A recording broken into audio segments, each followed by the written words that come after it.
નમસ્તે વિદ્યાર્થી મિત્રો, સર્વોદય વિદ્યા મંદિર, બાપુનગર, અમદાવાદ. આજે આપણે ચિત્રકલા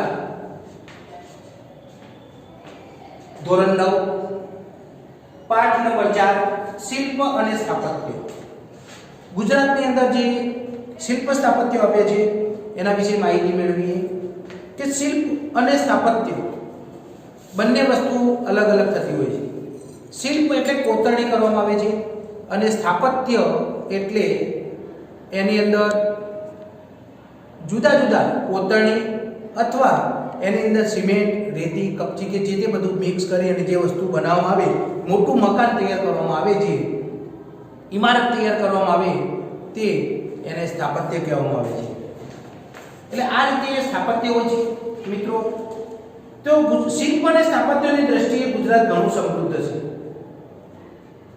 સર સિડની કલ્વીને શિલ્પની વ્યાખ્યા આપી કે શિલ્પ એ ઘાટ આપવાની એક કલા છે. ઘાટ આપવાની. આપણા ઘરની અંદર શિલ્પ, આપણે મંદિરની અંદર ગણપતિ તારવીએ હોય તો એ ગણપતિને શિલ્પ એટલે કોતરણી કરીને આપણે મંદિરની અંદર મૂકતા હોઈએ છીએ, તો એ શિલ્પ બને છે. પણ એવા શિલ્પો, ઘણા બધા શિલ્પો ભેગા કરી અને એની અંદરથી કોઈક મોટું એક સ્થાપત્ય એટલે કોઈ ઇમારત ઊભી કરીએ એને શું કહેવામાં આવે છે? સ્થાપત્ય કહેવામાં આવે છે. એટલે શિલ્પમાં પદાર્થના 3 પરિમાણો હોય છે.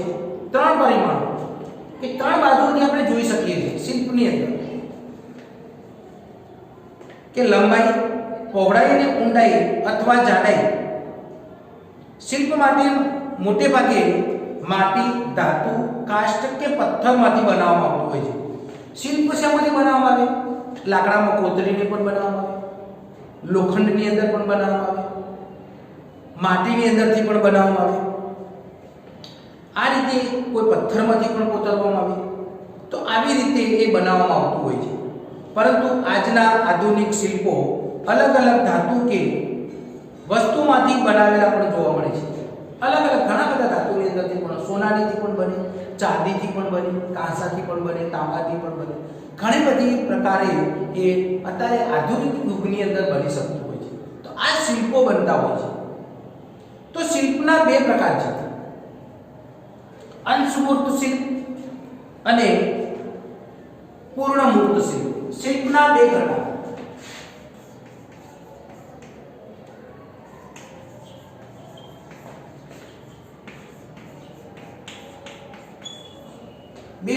એમાં અંશમૂર્ત શિલ્પ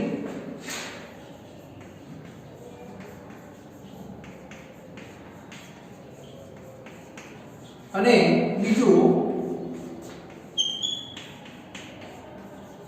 પૂર્ણમૂર્ત શિલ્પ. આ રીતે 2 પ્રકારો હોય છે. તો અંશમૂર્ત શિલ્પ એ ફક્ત એનો આપણે આગળનો કે જે અંશ જોઈ શકતા હોઈએ. શિલ્પ એવું આપણે કહી શકીએ કે આપણે 3 બાજુથી જોઈ શકતા હોઈએ, પણ એની અંદર 2 પ્રકારો હોય છે, કે અંશમૂર્ત શિલ્પ અને પૂર્ણમૂર્ત શિલ્પ. તો અંશમૂર્ત શિલ્પ એક એવી છે કે જે શિલ્પમાં આગળનો ભાગ કંડારીને, આગળનો ભાગ જે કંડારવામાં આવે છે અને પાછળનો ભાગ એ શું રાખે છે? સપાટ. એટલે એને અંશમૂર્ત કહેવામાં આવે છે. અને એ વસ્તુ મોટે ભાગે એ આપણા સ્થાપત્યોમાં લગાવવામાં આવતી હોય છે. તમે એની પાછળના ભાગે જાઓ તો તમને એનો ભાગ દેખાતો નથી, પાર્શ્વ ભાગ, પાછળનો ભાગ નથી દેખાતો. એટલે એને અંશમૂર્ત કહેવામાં આવે છે. તો જે શિલ્પમાં આગળનો ભાગ કંડારીને કોતરીને ઉપસાવવામાં આવ્યો હોય તે શિલ્પને પૂર્ણમૂર્ત શિલ્પ કહેવામાં આવે છે. તો આ શિલ્પમાં લંબાઈ, પહોળાઈ અને ઊંડાઈ કે જાડાઈ એ ત્રિપરિમાણ 3D જેવી રજૂઆત હોય છે. કોતરીને ઉપસાવવામાં આવે છે. આ શિલ્પની પૃષ્ઠભાગની ભૂમિ સપાટ હોય, એટલે કે કોઈ પણ એક બાજુથી ઘાટ આપવામાં આવ્યો હોય તેવા શિલ્પને અંશમૂર્ત શિલ્પ કહેવામાં આવે છે. મેં કીધું એમ કે આ બોર્ડ છે, તો આ બોર્ડ અહીંયા ધારો કે મૂક્યો, આની અંદર કોતરણી કરી જે તે કરી દે, પણ પાછળનો ભાગ એ સપાટ ભાગ હોય છે. એને તમે પાછળ જાઓ તો તમને દેખાતું નથી. આગળથી તમે એ જોઈ શકો છો કે ભાઈ આ મૂર્તિ આ ભગવાનની છે કે આ વ્યક્તિની છે કે કોઈ આ રાજાની છે, એ આપણને એ ખબર પડશે આગળથી જ્યારે જોઈએ છીએ ત્યારે. પણ પાછળનો ભાગ આપણે કંડારેલો હોતો નથી, એટલે આપણે જોઈ શકતા નથી. એટલે એને અંશ મૂર્ત કહેવામાં આવે છે. હવે બીજા નંબરમાં પૂર્ણ મૂર્ત છે. પૂર્ણ મૂર્ત એટલે આખે આખી જે કંડારવામાં આવે, બધી બાજુથી એનું નિરીક્ષણ કરી શકો છો, એને પૂર્ણ મૂર્ત કહેવામાં આવે. કે જે કોઈ પણ એવી શિલ્પ મૂક્યું કે આપણે 4 રસ્તાઓ ઉપર કોઈ સૈનિક દેશ માટે શહીદ થઈ ગયા હોય એના માટે, કોઈ દેશના પહેલાના જે વ્યક્તિઓ કે જે ગાંધીજી, સરદાર વલ્લભભાઈ પટેલ, આવા જે લોકો છે દેશની જે સેવા કરતા કરતા ગુજરી ગયેલા હોય, શહીદ થયેલા હોય, એવા વ્યક્તિઓને જે મૂકવામાં આવે, એ 4 રસ્તાઓ પર જે મૂકવામાં આવે ને આપણે શબ્દ વાપરીએ છીએ સ્ટેચ્યુ અંગ્રેજીમાં, એને બાવડું પણ કહેવામાં આવે, એની મૂર્તિ પણ કહેવામાં આવે, એની પ્રતિમા પણ કહેવામાં આવે. આવા બધા શબ્દોથી આપણે એને નવાજતા હોઈએ છીએ. અને એ 4 રસ્તાઓ પર જે મૂકેલું હોય તો એને તમે ચારે બાજુથી ફરી ફરીને જોઈ શકો છો. એટલે એને પૂર્ણ મૂર્ત કહેવામાં આવે છે. એ પૂર્ણ મૂર્ત એટલે જે શિલ્પને ચારે બાજુ ફેરવીને જોઈ શકાય તે રીતે કંડારીને ઘાટ આપવામાં આવેલો હોય તેને પૂર્ણ મૂર્ત શિલ્પ કહેવામાં આવે છે. પૂર્ણ મૂર્ત શિલ્પની અંદર એમાં ત્રણેય બાજુ તમને ખ્યાલ આવી જશે: લંબાઈ, પહોળાઈ, ઊંચાઈ ને ઊંડાઈ. આમ ચારે ચાર બાજુ લંબાઈ, પહોળાઈ અને ઊંચાઈ. ઊંચાઈ કહીએ કે ઊંડાઈ પણ કહેવાય, એટલે એ ગમે તે કહી શકાય. એના માટે એ રીતના ત્રિપરિમાણ કે ત્રણેય બાજુઓ આપણે જોઈ શકીએ છીએ. એ કેટલું ઊંચાઈ છે, કેટલું પહોળું છે અને કેટલું જાડું છે, કેટલું લાંબુ છે, એ પણ આપણે એને કહી શકીએ છીએ. તો 3D જેવી રજૂઆત હોય છે, જેની પ્રદક્ષિણા કરી શકાય તેવી દેવદેવીઓની મૂર્તિઓ અથવા નગરના ચોક કે જાહેર રસ્તાઓ ઉપર એ મૂકવામાં આવેલી પ્રતિમાઓ આ પ્રકારના શિલ્પ શું કરવામાં આવે છે, કહેવામાં આવતા હોય છે. તો એમાં જોઈએ આપણે શિલ્પની અંદર હવે રુદ્ર મહાલય સિદ્ધપુરની અંદર જે રાજાએ બનાવ્યું એ રુદ્ર મહાલય અત્યારે ખંડેર અવસ્થામાં પડેલું છે મિત્રો. કે પહેલાના જમાનાની અંદર રાજાએ જે સરસ મજાનો એ રુદ્ર મહાલય બનાવ્યો હતો અને એ રુદ્ર મહાલય અત્યારે એનો થોડોક અંશ જોવા મળે છે, પણ ખંડિત થઈ ગયો છે. એટલે 1 કે 2 માળ સુધી તમે જોઈ શકો છો કે કેવી રીતે મૂકેલો હતો, નહીતર ઘણો ઊંચો પણ હતો. એટલે એ રીતે રુદ્ર મહાલય પાટણ જિલ્લાના સિદ્ધપુર શહેરમાં આવેલા રુદ્ર મહાલય.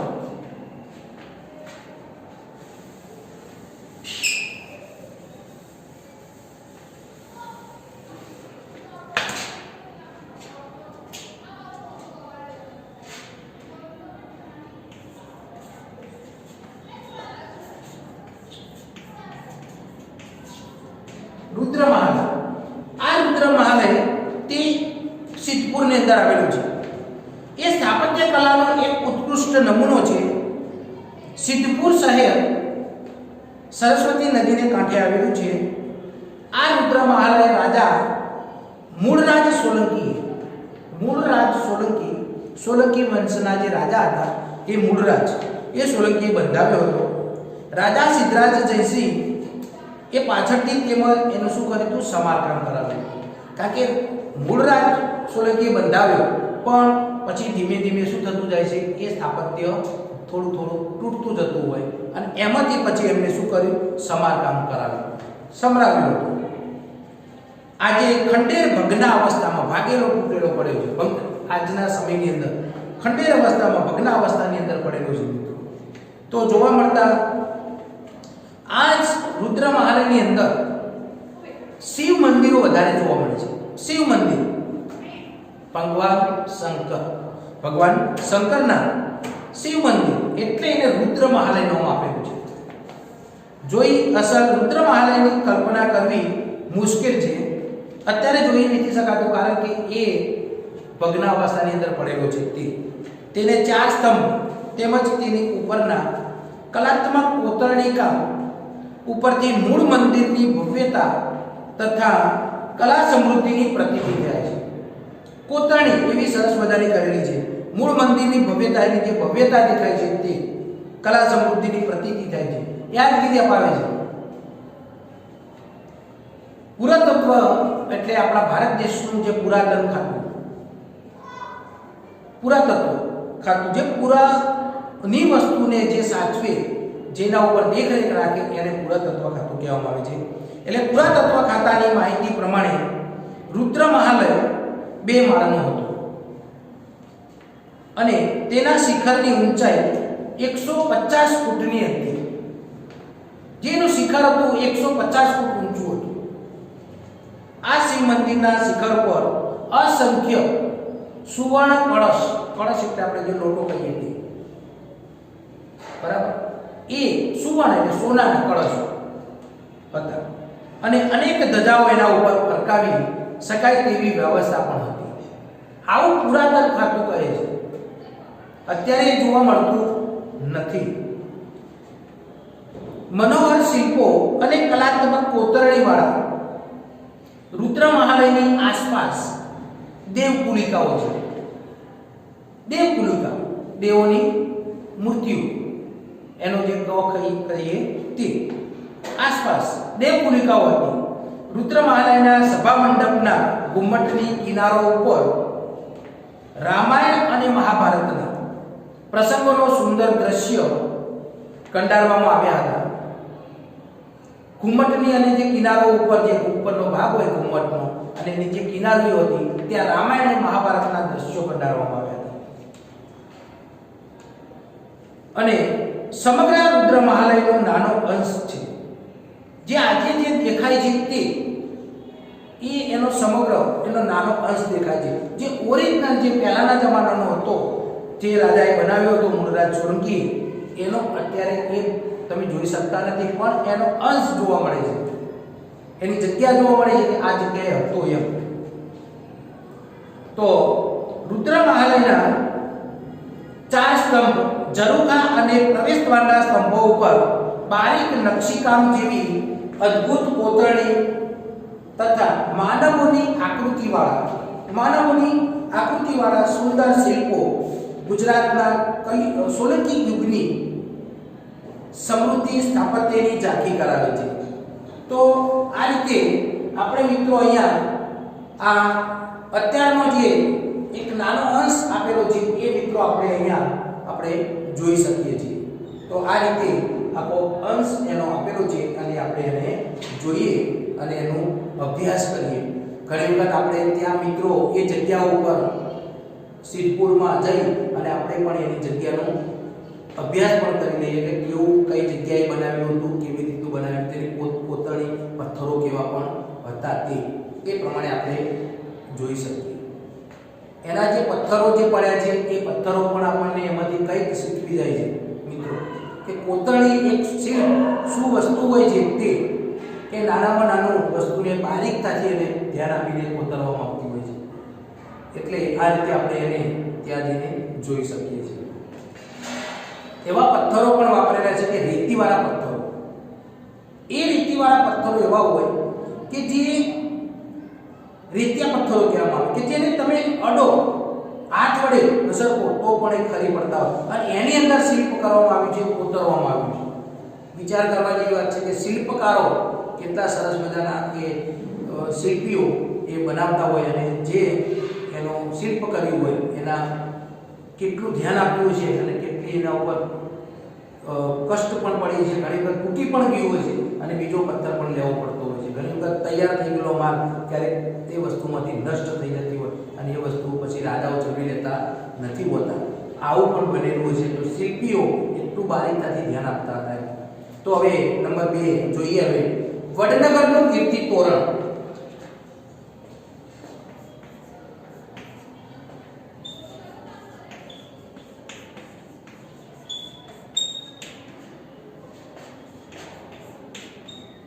વડનગરનું કીર્તિ તોરણ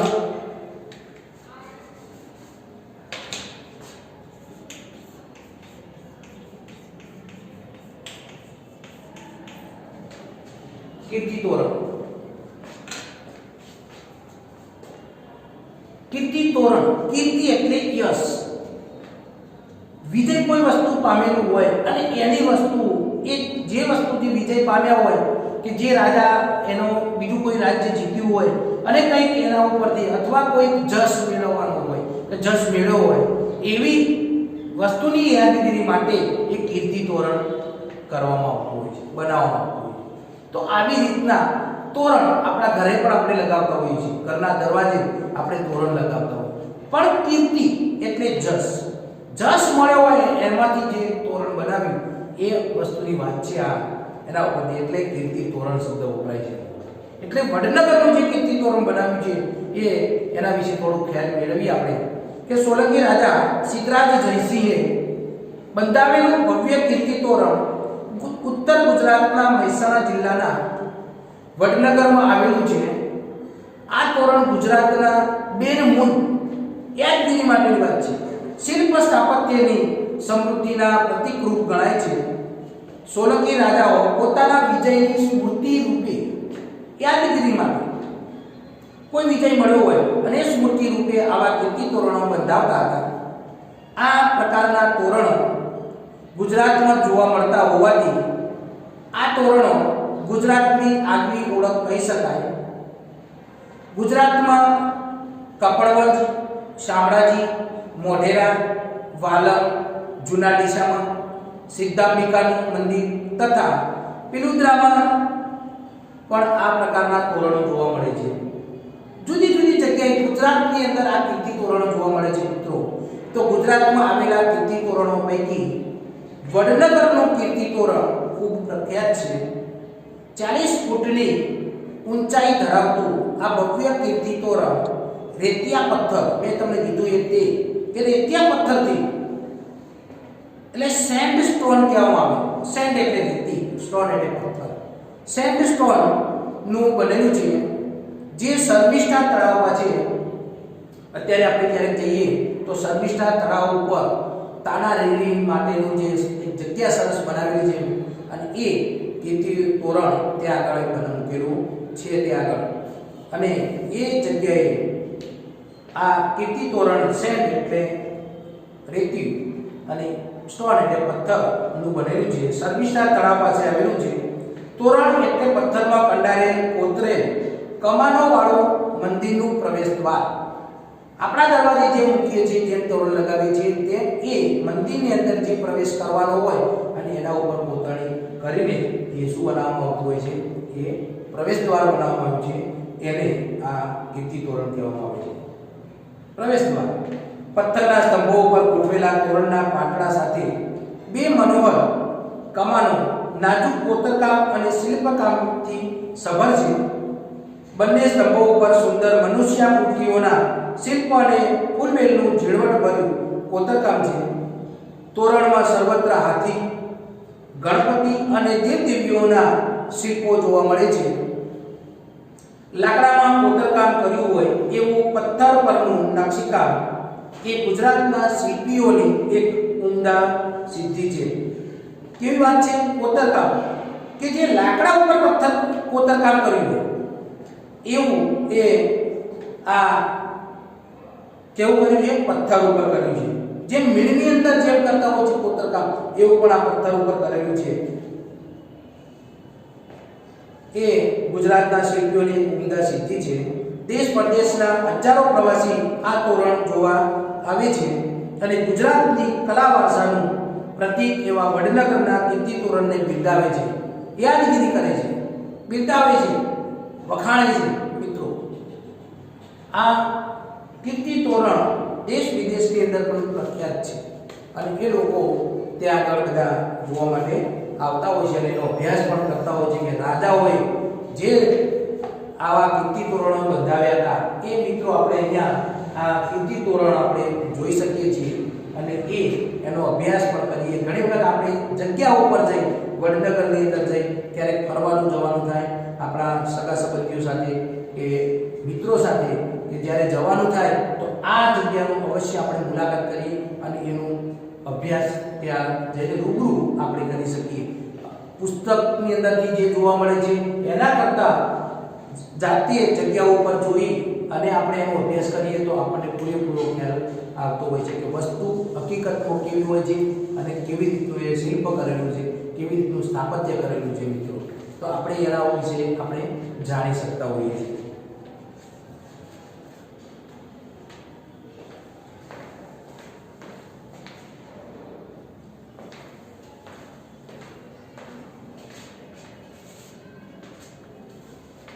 હવે આપણે અડાલજની વાવ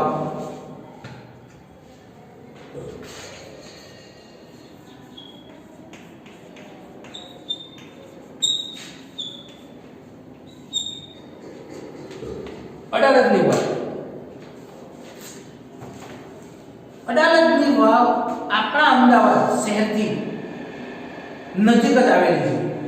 ભલે એ ગાંધીનગર જિલ્લાની અંદર ગણાતું હોય પણ આપણે અહીંથી 20 કિલોમીટર દૂર છે. વધુ કદાચ 25 કિલોમીટર થતું હશે, એથી વધારે થતું નહીં હોય.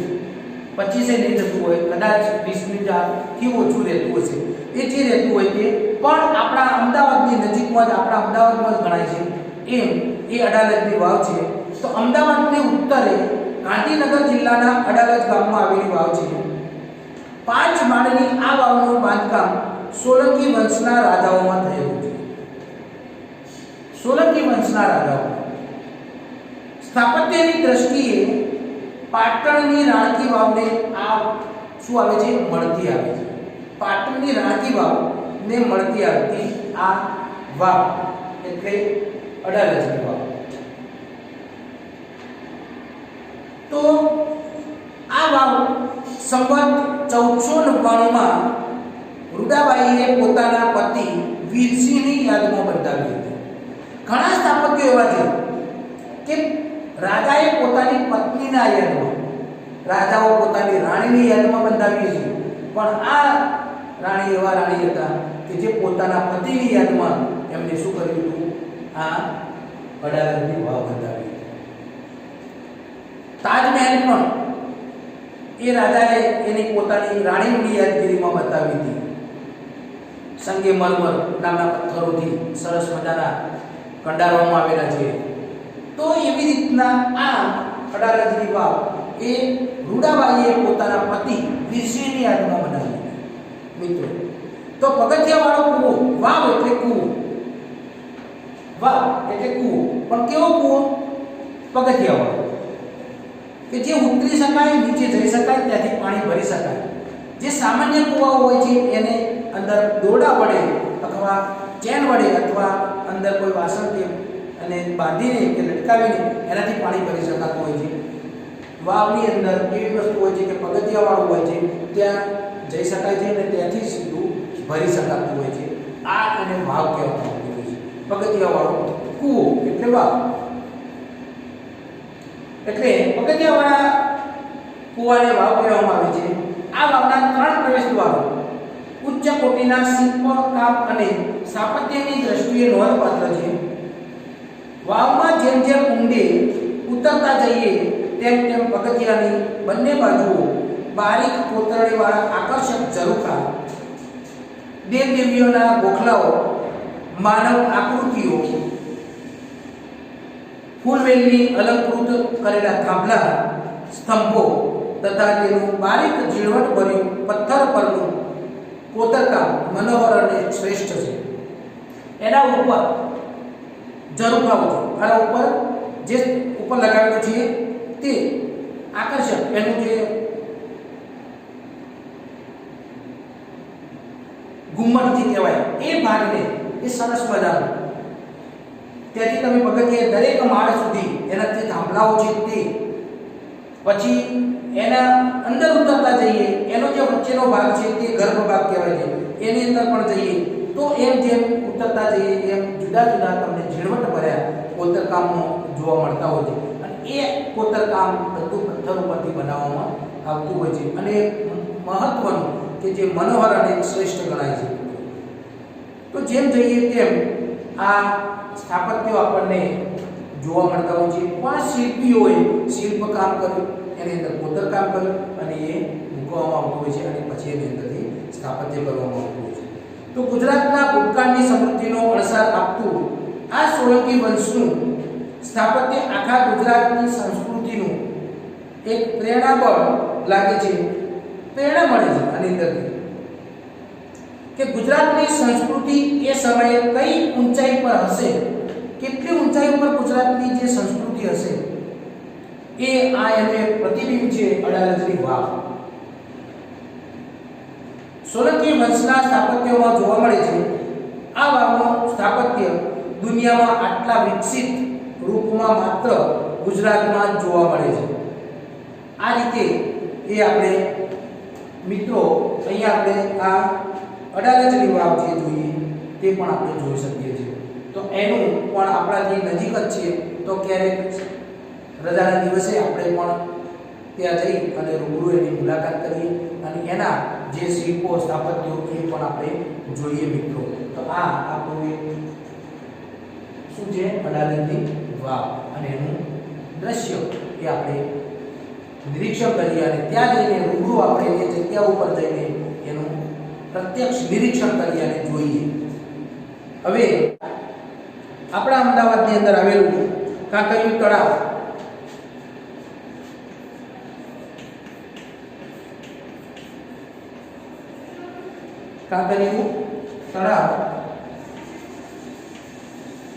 એના વિશે અભ્યાસ કરીએ.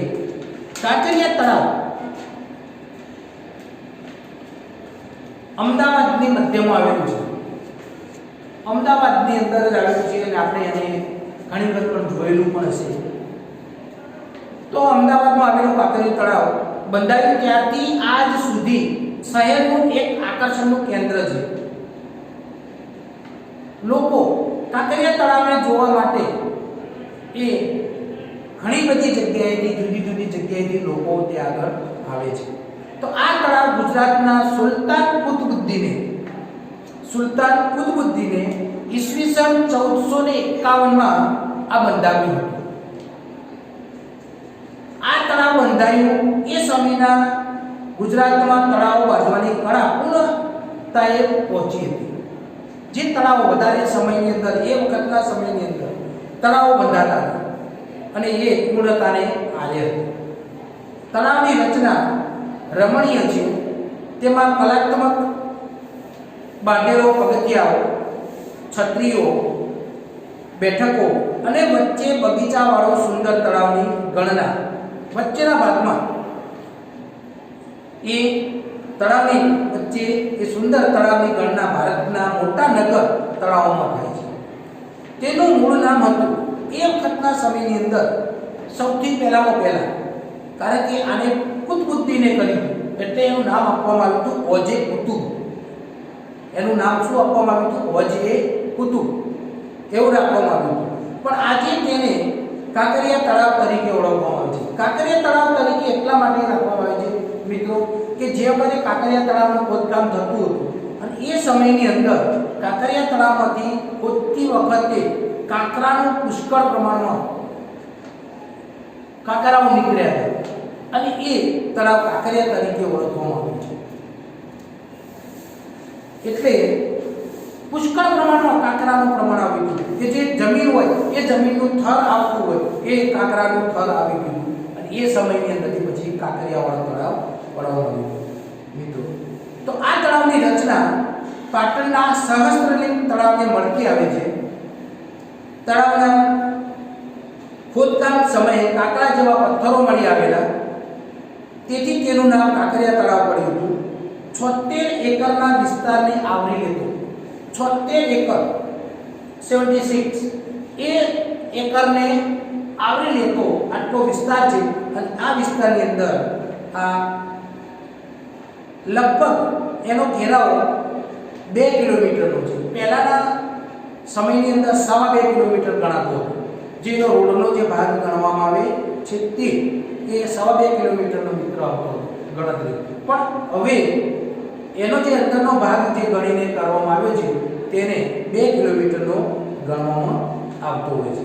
એનો 2 કિલોમીટરનો કહેવાતો હોય છે. તળાવનો વ્યાસ લગભગ 650 મીટર જેટલો છે. એનો જે વ્યાસ છે તે 650 મીટર જેટલો.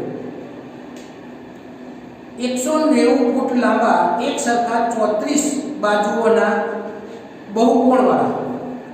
હવે આપણને એમ થાય કે 34 કેમ ખૂણાઓ? 190 ખૂણાઓ 34 કેમ રાખવામાં આવે છે? 190 ફૂટના એ તો બરાબર છે, જે હોય તે ફૂટ, પણ 34 કેમ રાખવામાં આવે?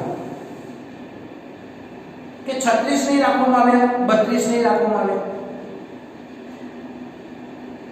કારણ કે 190 ફૂટ જેટલા બનતા હોય એનો જે ઘેરાવો બનતો હોય મિત્રો, એ ઘેરાવાની અંદર જેટલા ભાગે થતું હોય એ પ્રમાણે એનું લેવામાં આવતું હોય. તો એ વખતે 34 લેવામાં આવે, અને 36 એટલા માટે નથી લેવામાં આવે કે 36 જેવો લે કોઈ પણ, તો જ્યારે ગોળાકારનો ભાગ હોય મિત્રો, આ ગોળાકારનો ભાગ એટલે અહીંથી અહીંયા સુધીનો જે ભાગ ગણાય તે, અને આ બધાનો સરવાળો કરે ત્યારે 360 અંશ થાય. 360 અંશ થતું હોય એટલે 360 અંશે ગોળાકાર થઈ જાય. એટલે ગોળાકાર ન બને અને ખૂણાઓ બનતા જાય. આ રીતે મિત્રો, આ રીતે ખૂણાઓ બનતા જાય, એ રીતે એને 34 ખૂણાઓ લેવામાં આવે. 34 ખૂણાઓ લેવામાં આવતા હોય છે. તો આ રીતે આ તળાવની જે વ્યાસ જે ઉપર આ રીતે ખૂણાઓ બનાવવામાં આવે છે. તો બહુકોણવાળા આ તળાવની ચારે બાજુએ ઉતરવા માટે બાંધેલો પગથિયા છે. તળાવમાં ખારી નદીના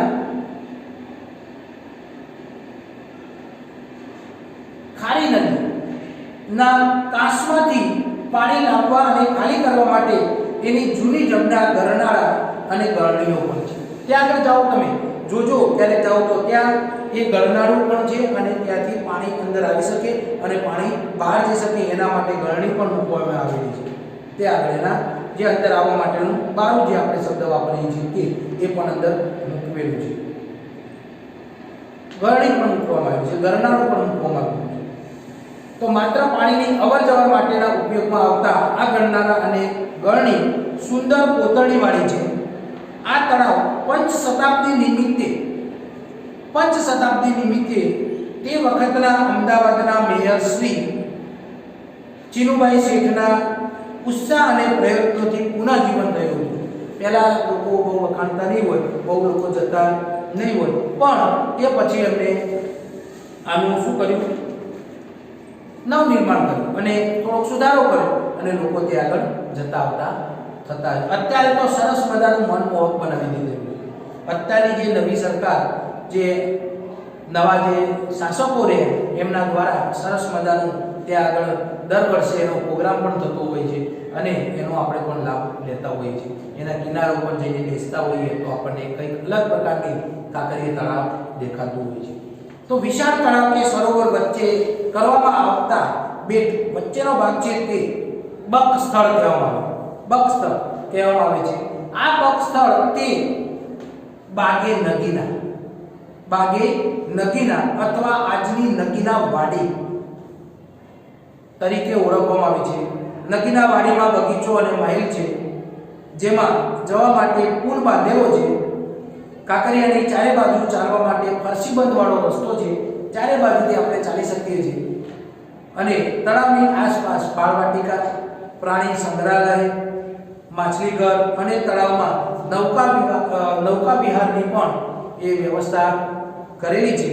તો પરિણામે આજે કાંકરિયા તળાવ સહેલાણીઓનું આકર્ષણનું એક કેન્દ્ર બન્યું છે કે લોકો બહારથી આપણા ત્યાં આવતા હોય છે અમદાવાદની અંદર કોઈના ઘરે મહેમાન, તો આપણે એની અવશ્ય એક વખત તો મુલાકાત કરાવીએ છીએ.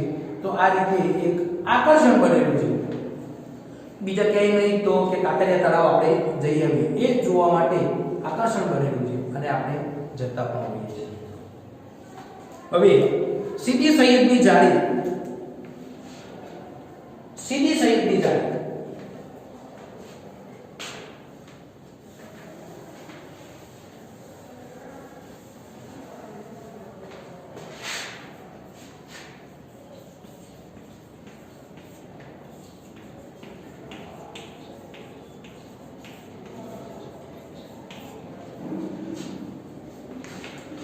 અમદાવાદની મસ્જિદોમાં કલાત્મક જાળીઓ મુસ્લિમ સ્થાપત્યની એક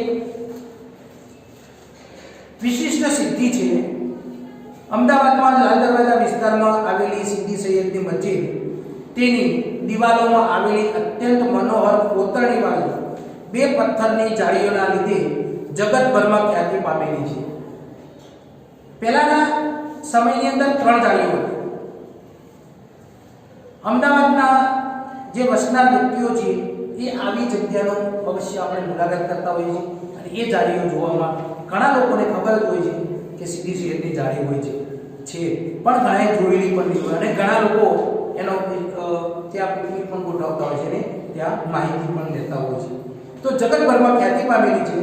અમદાવાદમાં વસનાર સુલતાન અહમદ શાહના ગુલામ સીદી સૈયદે આ મસ્જિદ 1572માં બંધાવી હતી. 11 ફૂટ પહોળી અને 7 ફૂટ ઊંચી જાડા સળંગ પથ્થરની અંદરથી બનાવવામાં આવેલી હતી. આર-પાર કોતરીને બનાવેલી આ જાળીઓનો આકાર લગભગ અર્ધગોળાકાર જેવો છે. અર્ધગોળાકાર જેવો દેખાય છે. આ જાળીઓની અદ્ભુત કારીગરી કોઈ પણ જોનારને આશ્ચર્યથી મુગ્ધ કરે છે. નવાઈ પ્રમાણે છે કે આવું પથ્થર પર કોતરણી ઝીણી એનું પાંદડું એનું વેલ વૃક્ષ એનો સરસ મજાની જે ડાળીઓની જે વેલ કહેવાય તે એનું જે થડનું ભાગ છે તે આ પણ સરસ મજાનું કોતરણી કરેલી છે. કેમ કે જેવું મીણ ઉપર કોતરણી કામ કર્યું હોય એવી કોતરણી આની અંદર તમને જોવા મળે છે કે વેલની અલંકૃત ભાત વૃક્ષ ભાત સહજિક લય વિલય સાથે વહેતી હોય એવી આલેખાઈ છે. આવા જાડા પથ્થરમાં વેલ કુટ્ટાનું કોતરકામ જાણે મીણમાં કર્યું હોય તેવું મુલાયમતા ધારણ કરે છે.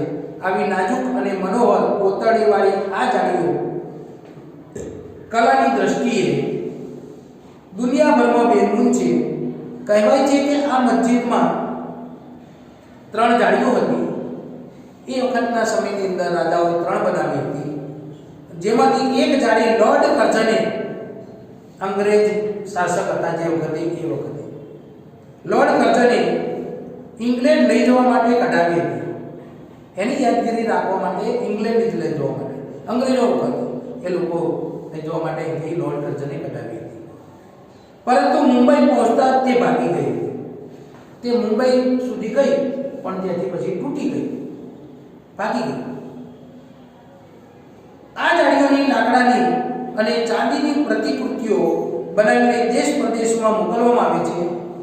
વિદેશથી પધારેલા મહાનુભાવોને આ જાળીની પ્રતિકૃતિ યાદગીરી અને માન સન્માન રૂપે ભેટ તરીકે આપવામાં આવે છે. ઘણા લોકો રાજાઓ, ઘણા દેશના પ્રધાનો, જે વડાપ્રધાનો એ આપણા દેશની અંદર જ્યારે આવતા હોય છે ત્યારે આપણા દેશની એક ભેટ રૂપે આપણને એમને કંઈક આવી એવી એની પ્રતિકૃતિ એને નહીં પણ એના જેવું કોઈક આકારવાળું અથવા કોતરણી કરેલું એવું એ ભેટ રૂપે એને આપવામાં આવતું હોય છે. જડ પથ્થરને એકદમ પડી ગયેલો પથ્થર હોય, નકામો પથ્થર હોય અને એ પથ્થરને પણ સજીવ બનાવી દેતી માનવે સર્જેલી પથ્થરની કારીગરી જાણે કુદરતે જે રચના કરી હોય એવું શ્રેષ્ઠ સ્થાપત્ય અહીં જોવા મળે છે. પથ્થર અને એમાંથી સરસ મજાનું જે કોતરણી કરવામાં આવી કે ભગવાનને આપણે એ પથ્થરને પણ શું ભગવાન માનીને પૂજતા થઈ જઈએ, કારણ કે ભગવાન આપણે એના ઉપર કોતરણી કરી છે અને આપણે એને ભગવાન તરીકે માનતા હોઈએ છીએ. જેમ આ રીતે આ સીધી સૈયદની જાળી પથ્થર છે, પથ્થરમાંથી કોતરણી કરી છે અને એને લોકો જોવા માટે આવતા હોય છે, યાદગીરી કરતા હોય છે. એવી રીતે મિત્રો અહીંયા પણ એ શું છે, આ સીધી સૈયદની જાળી એ પણ આપણે અમદાવાદમાં જ આવેલી છે મિત્રો. એને પણ આપણે જોઈએ અને જાણીએ અને એના વિશે માહિતી મેળવીએ. હવે ઝુલતા મિનાર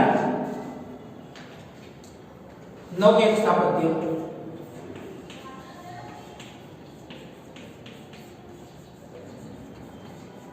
ઝુલતા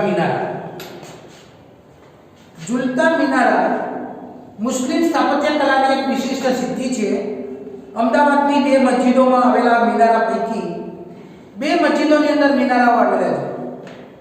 મિત્રો, એકને જ્યારે એ મિનારાને એકને હલાવો તો સામેનો બીજો મિનારો એ આપોઆપ હલે છે. આવી એની એક કલાકૃતિ હતી. એને એક તરીકે એ મસ્જિદોની અંદર એકને હલાવતા સામેનો બીજો મિનારો પણ હલે છે, જેથી ઝૂલતા મિનારા તરીકે એને ઓળખવામાં આવે છે. એટલે એનું નામ પાડ્યું છે ઝૂલતા મિનારા.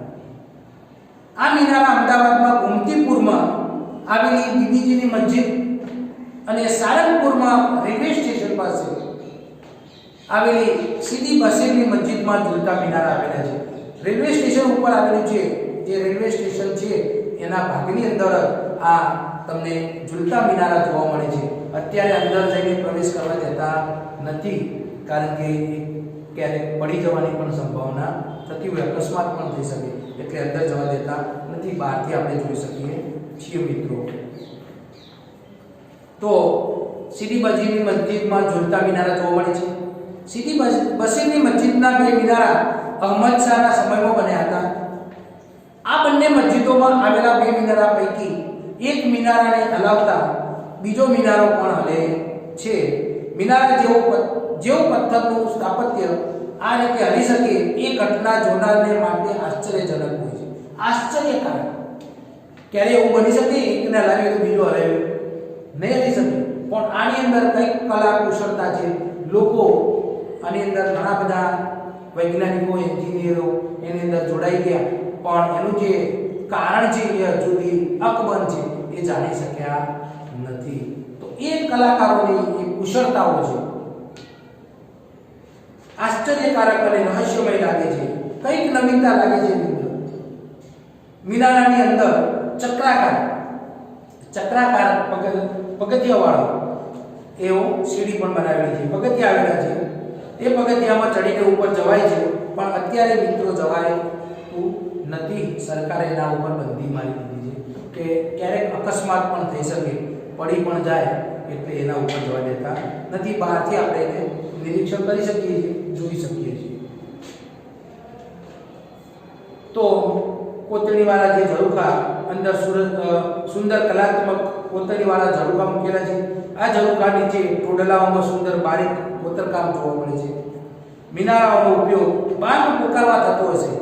આ મિનારા અત્યારે શેના માટે બનાવ્યા છે એવું વિચારવાની વાત છે, પણ લોકો એનો અર્થ કાઢેલો છે કે આ મિનારાઓ રાજાઓ વખતની અંદર કોઈ લાઉડ સ્પીકર કે કોઈ વસ્તુ હતી નહીં, એટલે એ સંદેશો આપવો હોય કે અલ્લાહની બંદગી કરવી હોય કે જે તે એમનું કંઈક કરવું હશે, એના માટે એ બાંધ પોકારવા માટે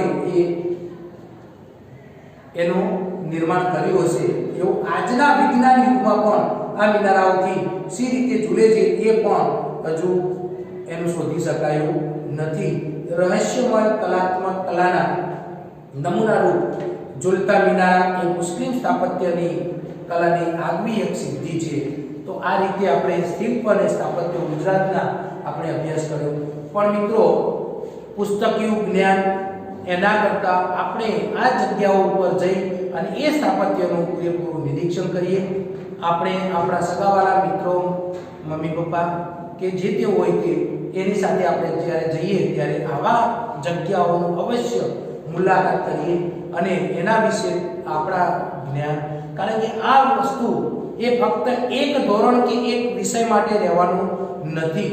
દરેકે દરેક ધોરણની અંદર આપણું જ્યાં સુધી આપણું અસ્તિત્વ હશે ત્યાં સુધી આપણે એને યાદગીરી રહેવાની છે અને કરવાની પણ છે.